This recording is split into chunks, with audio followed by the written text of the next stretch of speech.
Hello guys! Welcome to 5th Generation Abishap. Welcome to another unboxing and testing. Quick review lang po tayo ng Home Defense Revolver. So yun yung meaning ng HDR. Home Defense Revolver caliber 68. Ito yung model. P2P HDR 68 Orange. Caliber 68.68 CO2. 16 joules. 5 rounder. Ayan. P2P. Meaning, prepared to protect. Ayan. Yan yung ibig sabihin ng P2P. So, ang bala nito ay caliber 68 rubber ball.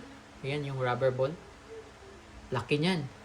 Ito yung 4.5mm na bulitas. So, hindi yan yung bala niya.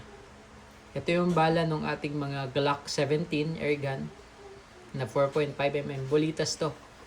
Sa HDR, ito yung bala. Rubber ball. Caliber 68. So, tingnan nyo yung difference. Ito nasa 17mm. I think nasa 17mm to.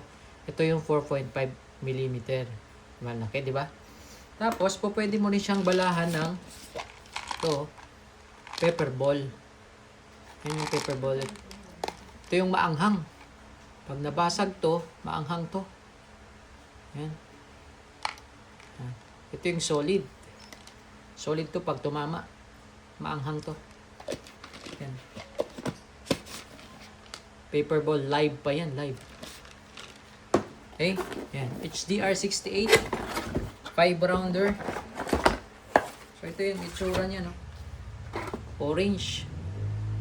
So ito yung quick pursing. Indicator pin. Ito yung magazine. 5 rounder capacity. Ito yung lock and release. Tapos may kasama siyang allen tsaka manual. Kompleto na yan. Ayan. Complete package. Tapos may kasama na siyang free na 100 shots nito. Rubber ball. Ayan. CO2 powered pa rin siya.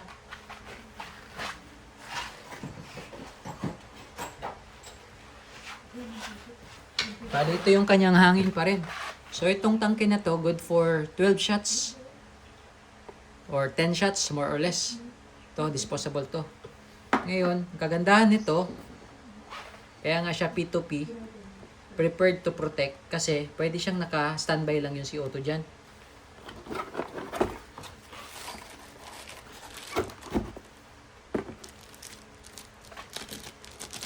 Hanggat di mo siya ina-activate, hindi siya i-evaporate kasi hindi pa naman siya punctured. So yung kagandahan nito. Ito yung quick pursing. Ito yung pinapalo para mag-activate. Ito yung CO2. So, tingnan nyo yung CO2. Wala pa siyang butas, no? Nilagay mo siya dyan.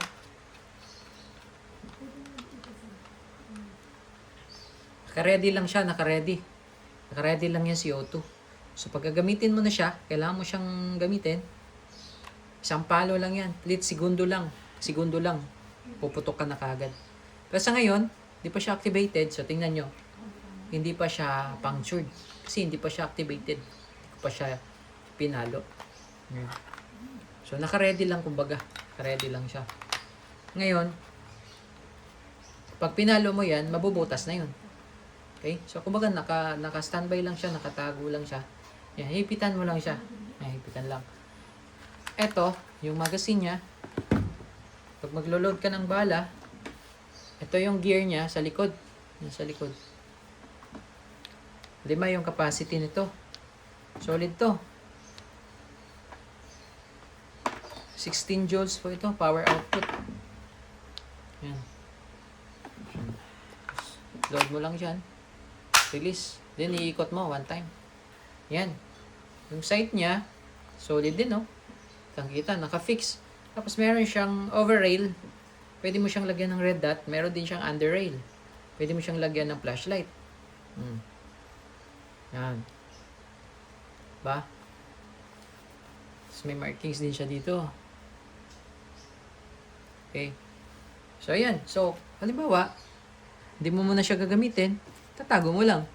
And then, once na kailangan mo nang gamitin, paluin mo lang to.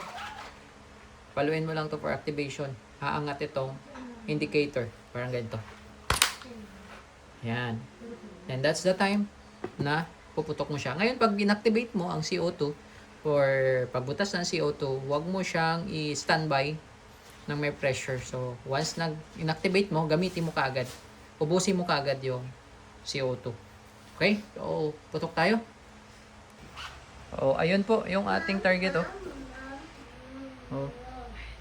Tingnan nyo mabuti yung target. Tingnan nyo mabuti. Yan, oh. Pairing.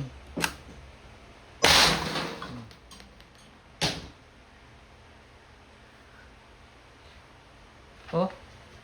Tingnan nyo. Kung gaano siya kalakas, oh.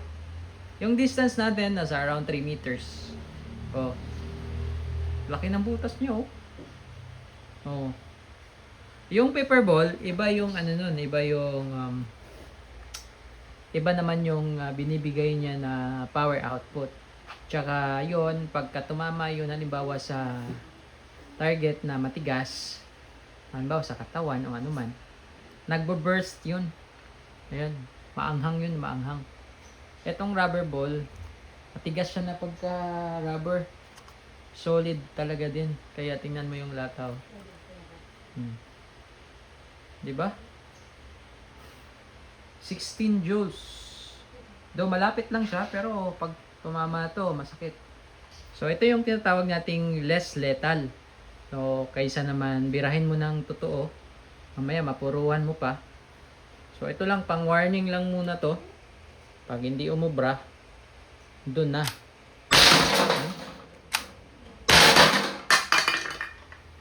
So, kita nyo naman yung nagwa-wild eh, oh.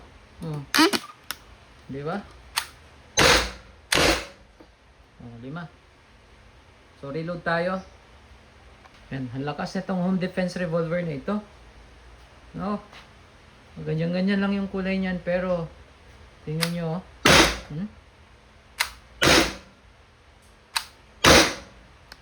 Tingnan natin yung plate. Ito mo?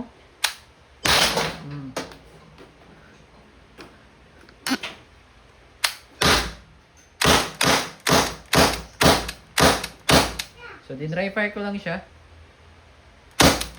hanggang sa maubos. Naka 10 shots ako, tapos din-dry fire ko yung ibang mga shots. Ayan. Bago mo siya i-release, kailangan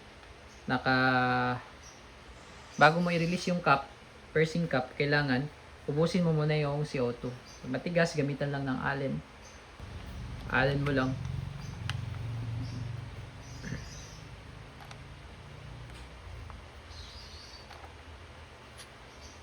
So, ito yung pangbungad mo. Kaysa birahin mo kaagad ng totoo, mapuruhan mo man, kaso pa rin.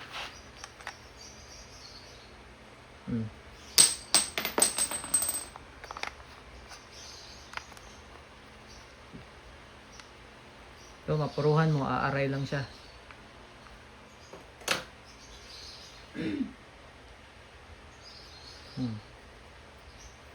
Ayan. So, tingnan nyo naman yung damage, oh. Yupi-yupi yung lata, tapos butas, oh. Oh, ewan ko lang. Yung tatamaan. Ayan. HDR 68. Rubber ball yung gamit natin, caliber 68.